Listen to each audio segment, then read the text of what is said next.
യൂജദു ഫിൽ കൗനി അബ്ദഅ മിമ്മാ can. അല്ലാഹു സൃഷ്ടിച്ചതിനേക്കാളും മനോഹരമായിട്ട് ഒരാൾക്കൊന്നും സൃഷ്ടിക്കാൻ പറ്റൂല. ഒരാൾക്കും പറയാൻ പറ്റൂല കണ്ണ് ഇവിടെ അല്ല വേണ്ടിയത്, ഒരു കണ്ണ് മുമ്പിലും ഒരു കണ്ണ് ബാക്ക്, അങ്ങനെയൊന്നും സജസ്റ്റ് ചെയ്യാൻ പറ്റൂല. അള്ളാഹു സൃഷ്ടിച്ച ആ കൊടുത്ത സ്ഥാനത്തെക്കാളും മനോഹരമായൊരു സജഷൻ പോലും മനുഷ്യനെ സജസ്റ്റ് ചെയ്യാൻ പറ്റൂല എന്നതാണ്. മൂക്ക് ഇവിടെ അല്ല വേണ്ടതാണ്, നെറ്റിന്റെ മുകളിലെ മൂക്ക് വേണ്ടത്. ഇതൊന്നുമല്ല. മനുഷ്യന്റെ കൈകാലുകൾ, മനുഷ്യന്റെ ശരീരത്തിന്റെ അവയവങ്ങൾ എവിടെ അള്ളാഹു ഫിറ്റ് ചെയ്തുവോ അതതിന്റെ ഏറ്റവും മനോഹരമായ അവസ്ഥയിലാണ്. അഹ്സനുൽ ഖാലിഖ്, അഹ്സന തഖ്വീം അല്ലേ, അള്ളാഹു ഏറ്റവും മനോഹരമായി പടച്ചില്ലേ, ഏറ്റവും മനോഹരമായി പടച്ചു, വളരെ മനോഹരമായി പടച്ചു. അങ്ങനെ ഇരിക്കുമ്പോഴാണ് ഈസ ഇബ്നു മൂസ എന്ന് പറയുന്ന ഇറാഖിലെ കൂഫയിലെ സാധാരണക്കാരനായ ഒരു മനുഷ്യൻ തന്റെ ഭാര്യയോട് വല്ലാത്ത സ്നേഹം ഉണ്ടായപ്പോ അങ്ങോട്ട് പറഞ്ഞുപോയി, അൻതി സാലിഖുൻ ഇല്ലം തകൂനി അജ്മല മിനൽ ഖമർ. പൂർണ്ണ ചന്ദ്രനേക്കാളും നീ സുന്ദരിയല്ലെങ്കിൽ നിന്റെ തൊലാക്ക് സംഭവിച്ചു എന്ന് പറഞ്ഞു. എന്താ ഭ്രാന്ത് പിടിച്ച എന്തെങ്കിലുമൊക്കെ ആവേശം മൂത്ത് പറഞ്ഞു പോകുമ്പോ ശ്രദ്ധിക്കണം എന്നാണ്. കല്യാണം കഴിച്ചൊരു തൊലാക്ക് നില വാക്ക് ഉപയോഗിക്കരുത് എന്നാണ്. അത് പിന്നെ പെട്ടിയിലാക്കിയിട്ട് കടലിൽ കൊണ്ടുപോയി എറിയണമെന്ന തമാശക്ക് പോലും ഇത് പറയാൻ പാടില്ല. അൻതി താലിഖുൻ, നിന്റെ തൊലാക്ക് സംഭവിച്ചു, ഇല്ലം തകൂനി അജ്മല മിനൽ ബദർ ഖമർ ലൈലത്തുൽ ബദർ, 14 രാവിലെ ചന്ദ്രനേക്കാളും നിനക്ക് ഭംഗിയില്ലെങ്കിൽ ഞാനും നീയും തൊലാക്കായിട്ടുണ്ട് എന്ന് പറഞ്ഞാൽ നീ അത്രക്കും ഭംഗിയുണ്ട് എന്നാ പോയി സാധു ഉദ്ദേശിച്ചത്. യാ അല്ലാഹ്, അത് ഖലീഫ മൻസൂർ ജീവിച്ചിരിക്കുന്ന കാലത്ത് വലിയ ചർച്ചകൾക്ക് കാരണമായി, വലിയ ചർച്ചയുണ്ടായി. അപ്പോ ഫുഖഹാക്കൾ, ഹനഫി മദ്ഹബിന്റെ ഒരുപാട് ഫുഖഹാക്കൾ, മഹാന്മാരായ ഫുഖഹാ മജ്ലിസിൽ വന്നു. അങ്ങനെ എല്ലാവരും പറഞ്ഞു തൊലാക്ക് സംഭവിച്ചു. അത്ര ഭംഗിയില്ലാത്ത പെണ്ണാണ്, അവളെ സമാധാനിപ്പിക്കാൻ വേണ്ടി പറഞ്ഞതാ. നീ പൂർണ്ണചന്ദ്രനേക്കാളും ഭംഗിയുണ്ടല്ലോ, ചൊറുക്കുണ്ടല്ലോ എന്നാണ് പറഞ്ഞതാ. ഇല്ലെങ്കിൽ തൊലാക്ക് എന്നാണ് ഉണ്ട്, ഞാൻ നിന്നെ ഒഴിവാക്കണില്ല, നമ്മൾ ഒരുമിച്ച് ജീവിക്കാൻ പോവാണ്, നീ പൂർണ്ണചന്ദ്രനേക്കാളും സുന്ദരിയാണ്. പിന്നെ ആലോചിച്ച് പഠിച്ചോനെ, ഞാൻ ആ പറഞ്ഞത് ശരി, ചന്ദ്രനേക്കാളും സൗന്ദര്യം ഉണ്ടോ? സുബ്ഹാനല്ലാഹ്. അങ്ങനെ ഉലമാ ഫത്വ കൊടുത്ത് എന്തായാലും അത് സംഭവിച്ചു. അതിൽപ്പെട്ട ഒരു ഹനഫി മദ്ഹബിലെ ഒരു ഇമാം അദ്ദേഹം ഒന്നും മിണ്ടണില്ല. അപ്പൊ ഖലീഫ ചോദിച്ചു അവരോട്, നിങ്ങളെന്താ ഒന്നും പറയാത്തത്? അദ്ദേഹം പറഞ്ഞു, വിശുദ്ധ ഖുർആൻ والتين والزيتون وطور سينين وهذا البلد الأمين لقد خلقنا الإنسان في أحسن تقويم. സൂറത്തു തീൻ, വത്തീൻ വസ്സൈതൂൻ, അത്തിപ്പഴത്തെ തന്നെയാണ് സത്യം, ഒലീവിനെ തന്നെയാണ് സത്യം, വത്തൂരി സീനീൻ, സീനാ മലമടക്കുകളെ തന്നെയാണ് സത്യം, വഹാദൽ ബലദിൽ അമീൻ, ഈ സുരക്ഷിതമായ മക്കയെ തന്നെയാണ് സത്യം. ലഖദ് ഖലഖനൽ ഇൻസാൻ, ഇതൊക്കെ പറഞ്ഞിട്ട് അല്ലാഹു പറയുന്ന സത്യം ചെയ്തിട്ട് എന്താ പറയുന്നത്? ലഖദ് ഖലഖനൽ ഇൻസാൻ, തീർച്ചയായും മനുഷ്യനെ നാം പടച്ചു, ഫീ അഹ്സനി തഖ്വീം, വളരെ മനോഹരമായിട്ട്, സൂപ്പർലേറ്റീവ് ഫോമാണ്, അതിലും മനോഹരമായിട്ട് ഒന്നും അള്ളാന്റെ സൃഷ്ടികളിൽ ഇല്ല എന്നർത്ഥം. അങ്ങനെ അള്ളാഹു പറഞ്ഞാൽ ഈ പെണ്ണ് ചന്ദ്രനേക്കാളും സൗന്ദര്യം ഉണ്ട് എന്നല്ലേ അള്ളാഹ് പറയുന്നത്. അതുകൊണ്ട് തൊലാക്ക് സംഭവിക്കൂല. സുബ്ഹാനല്ലാഹ്. വളരെ രക്ഷപ്പെട്ട ഒരു നല്ലൊരു ആശ്വാസത്തിന്റെ നെടുവീർപ്പ് വിട്ടിട്ടുണ്ടാവൂല്ലേ? അങ്ങനെ ആലോചിച്ച് നോക്കിയാല്. സുബ്ഹാനല്ലാഹ്. അഹ്സനി തഖ്വീം. അതൊന്നും ആരും പറയാൻ നിൽക്കണം കേട്ടോ. അങ്ങനത്തെ കമന്റ് ഒക്കെ അടിച്ച് പത്തുമൊക്കെ ചെന്ന് ഡങ്ങേറായി പോവും. സുബ്ഹാനല്ലാഹ്. തൊലാഖിന്റെ വാക്കുകൾ ജീവിതത്തിൽ ഉപയോഗിക്കരുന്ന തമാശയിൽ പോലും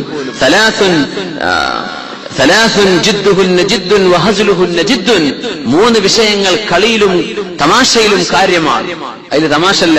3 വിഷയം ജിദ്ദുഹുന്ന ജിദ്ദുൻ, അതിലെ കാര്യങ്ങൾ കാര്യം തന്നെയാണ്. വഹസ്ലുഹുന്ന ജിദ്ദുൻ, അതിലെ തമാശയും കാര്യമാണ്. അന്നിക്കാഹു വത്വലാഖു വറജ്അ, നിക്കാഹും ത്വലാഖും റജ്അത്തും. അല്ലെ, ഞാൻ എന്റെ മോളെ കല്യാണം കഴിച്ചിരുന്നു, ഞാൻ സ്വീകരിച്ചു എന്ന് അങ്ങാടി എന്ന് പറഞ്ഞാൽ മതി. ആ പെണ്ണ് പിന്നെ അയാൾക്കാണ്. അതിനാണ് ഉസ്താദുമാരെ സയ്യിദന്മാരെ കല്യാണം കഴിച്ചെടുക്കുമ്പോൾ പുലിയാപ്പളിന്റെ അമ്മോഷനും കൈ പിടിച്ചെടുക്കുന്നത്. വേറെ ആരും വന്ന് പറഞ്ഞേക്കണ്ട ഇത് നിക്കാണ് എന്ന്, ഇത് വെറുക്കുള്ളതാണ്. എങ്ങാനും ഒരുത്ത ഞാൻ സ്വീകരിച്ചു എന്ന് പറഞ്ഞാൽ എന്തേ പോവും. അതിൽ തമാശല്ലാന്നാ. ത്വലാഖും അങ്ങനെയാണ്. ഞാൻ നിന്നെ ത്വലാഖ് ചൊല്ലി എന്ന് പറഞ്ഞാൽ ത്വലാഖ് സംഭവിക്കുന്ന. ഞാൻ നിന്നെ തിരിച്ചെടുത്തു, ആ ഇദ്ദന്റെ പീരീഡ് തീരും മുമ്പ് തിരിച്ചെടുത്തു എന്ന് പറഞ്ഞാൽ തമാശയിൽ പറഞ്ഞാലും തിരിച്ചെടുക്കലാവുകയും ചെയ്യും. അങ്ങനെയാണ്. അന്നിക്കാഹു വത്വലാഖു വറജ്അ.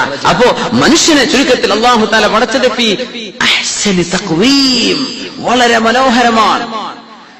അല്ലാഹു തആല മനുഷ്യ സമൂഹത്തിൽ നന്മയുടെ അഭാവത്തിലാണ് അല്ലാഹു ഫജഅൽനാ മിൻഹും ഖിറദ, മനുഷ്യരെ കുരങ്ങുകളാക്കി എന്ന് അല്ലാഹു തആല പറഞ്ഞത് മനുഷ്യരിലെ ഏറ്റവും നന്മയുടെ വശം കാണാതെ പോയപ്പോഴാണ്. ബനൂ ഇസ്രായേലുകളിൽ അല്ലാഹു തആല ഒരു വിഭാഗത്തെ കുരങ്ങുകളാക്കി കളഞ്ഞു എന്നാണ്.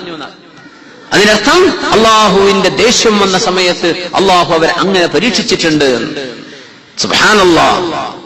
അങ്ങനെ വന്നാൽ അല്ലാഹു വലഖദ് കറംനാ ബനി ആദം സന്തതികളെ നാം ബഹുമാനിച്ചു എന്ന ആദരവ് നൽകിയ മനുഷ്യൻ ഒരിക്കലും തന്നെ നമ്മൾ മോശപ്പെട്ട അല്ലെങ്കിൽ അസൗന്ദര്യത്തിന് ഉദാഹരണം പറയുന്ന മങ്കിയോട് കുരങ്ങിനോടൊന്നും മനുഷ്യൻ അതിൽ നിന്നുണ്ടായി എന്ന് പറയുന്നത് അല്ലാഹുവിന്റെ ഖുർആനിന്റെ അധ്യാപനങ്ങൾക്ക് എത്ര ഘടകവിരുദ്ധമാണ്. ഒരു നിലക്ക് നമുക്ക് അംഗീകരിക്കാൻ പറ്റൂല. സുബ്ഹാനല്ലാഹ്. പിന്നെ അച്ചടി പുസ്തകങ്ങൾ നമ്മളല്ലാതെ ചെയ്യുന്നത് കൊണ്ട് നമുക്ക് അതിൽ ആ വിഷയത്തിൽ ഇന്റർഫിയർ ചെയ്യാൻ പറ്റുന്നില്ല എന്ന് മാത്രം. ഇതൊക്കെ വലിയ മണ്ടത്തരങ്ങളാണ്. സുബ്ഹാനല്ലാഹ്. നമ്മുടെ സ്കൂളുകളിലും യൂണിവേഴ്സിറ്റികളിലും ഒക്കെ പഠിപ്പിച്ചുകൊണ്ടിരിക്കുന്നത്. എന്ത് ചെയ്യാൻ പറ്റും? അള്ളാഹു ആദരിച്ചു എന്ന് പറഞ്ഞ് നമുക്ക് കുരങ്ങനാന്ന് പറഞ്ഞാൽ എന്ത് ചെയ്യാൻ പറ്റും? സുബ്ഹാനല്ലാഹ്. ഒരു കുരങ്ങനും മനുഷ്യനായിട്ടില്ല, ഒരു മനുഷ്യൻ കുരങ്ങുമായിട്ടില്ല, അല്ലെ?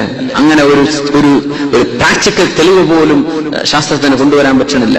അത് ഒരാളും ഇക്കാലം വരെ ഒരു കുരങ്ങനും മനുഷ്യനായിട്ടില്ല, ഒരു മനുഷ്യൻ കുരങ്ങുമായിട്ടില്ല, അല്ലെ? അള്ളാഹു അദാബറക്കി ബനീ ഇസ്രായേലിനെ കുറിച്ചല്ല നമ്മൾ പറയുന്നത്.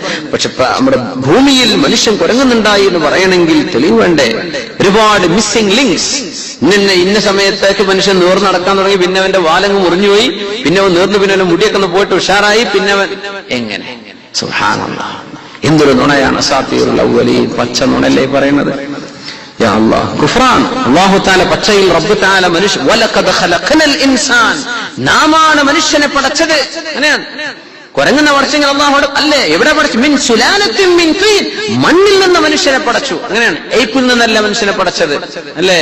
സുബ്ഹാനല്ലാഹ്. നിയന്ത്രിച്ചാൽ മനുഷ്യനുണ്ടായ അങ്ങനെയൊന്നും ഒരു സംഭവമല്ല. നിങ്ങൾ കൊടുത്ത പേരുകളാണ്, അല്ലേ? അസ്മാഉൻ സമ്മൈതുമുഹാ അൻതും വഅബാഉകും ഇന്നാ മിൻകും ബുറാആ. അതാണ് നമുക്ക് അവരോട് പറയാനുള്ളത്. ഇതിലൊന്നും ഞങ്ങൾക്ക് പങ്കില്ലേ. സുബ്ഹാനല്ലാഹ്. നിങ്ങൾ ഉണ്ടാക്കിയ പല പേരുകളാ, പല പേരും പറഞ്ഞെടുത്ത് മനുഷ്യന്റെ പല കോലത്തിലും മനുഷ്യനുണ്ടായി. ലഖദ് ഖലഖനൽ ഇൻസാൻ. അല്ലാഹു മനുഷ്യന്റെ സൃഷ്ടികൾ ഇത്രയും അത്ഭുതത്തിൽ വിവരിക്കുകയാണ്.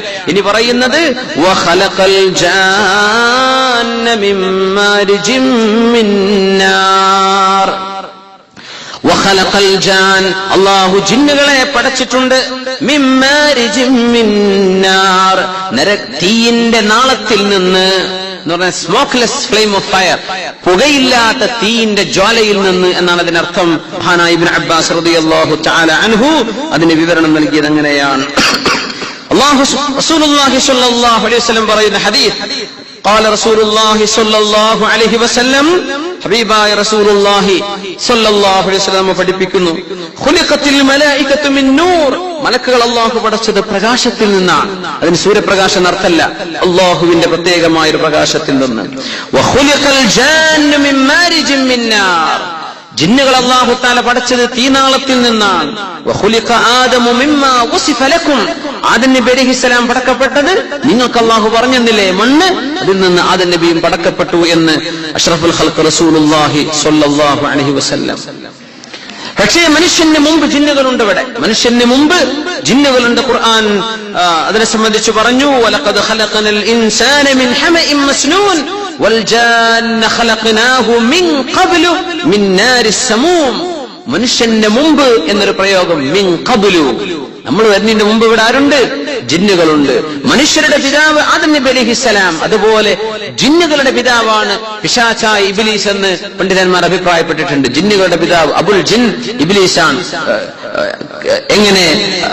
കമാ അന്ന ആദം അലൈഹിസ്സലാത്തു വസ്സലാം അബുൽ ഇൻസ്, മനുഷ്യരുടെ പിതാവ് ആദം നബി അലൈഹിസ്സലാം ആയതുപോലെ ജിന്നുകളുടെ വിഷയം ഭയങ്കര ഫാസിനേറ്റിംഗ് ആണ്, ഭയങ്കര രസകരമാണ് അതിന്റെ ചരിത്രങ്ങളും സംഭവം. കാരണം നമ്മുടെ പ്രവർത്തനം